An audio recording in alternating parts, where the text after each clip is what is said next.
Okay everyone, so now we are learning the difference between interface and classes. If we talk about the class, let's say the class B is here.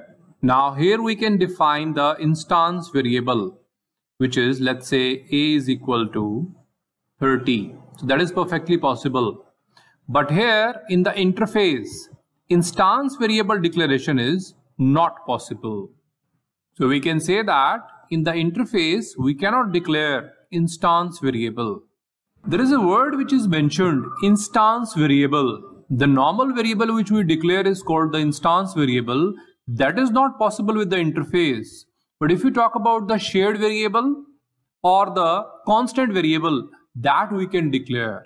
So only the instance variable cannot be declared in the interface, but in the classes, all types of variable can be declared. So we can say that in the class, instance variable can be declared. If we talk about the class, if we are going to provide any method, let's say the name of method is f.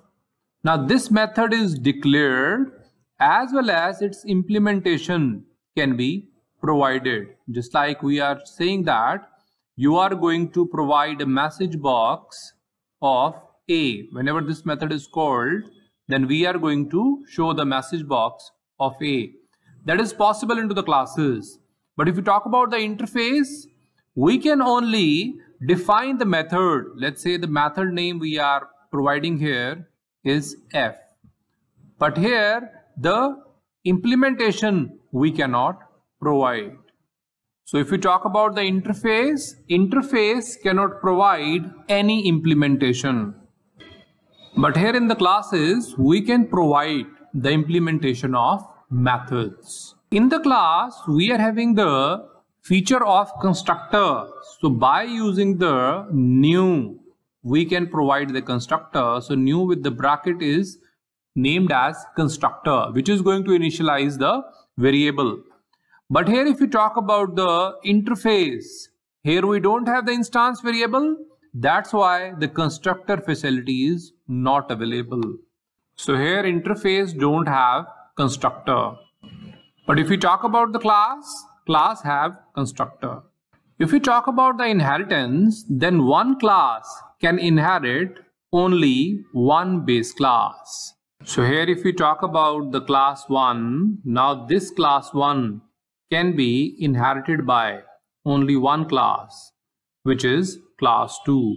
So that is fine.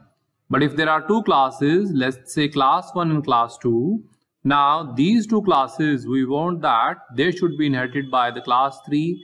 This is not possible. So only one class can inherit only one class. But that is not the case with the interfaces.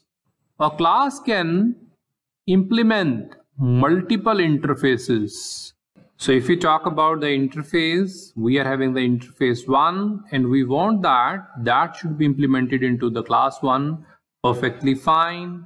If we are having the two interfaces, let's say I1, I2, and we want that both of them should be coming to the class, let's say class 1, that is also fine. So that is the possibility here with the interfaces. Let us suppose we are having one class, this is class 1, and we want that should be inherited into the class 2. Let us suppose that we are having two interfaces, I1 and I2, that also should be implemented into the class 2. So that is perfectly fine. So here this is the case of multiple inheritance. So multiple inheritance is possible because of the interfaces. If a class want to inherit another class, then inherits keyword is used. But if we talk about the interface and if you want to implement that into the class, then implements keyword is used. Interfaces are mainly invented for multiple inheritance. So that is all about the difference between interfaces and class.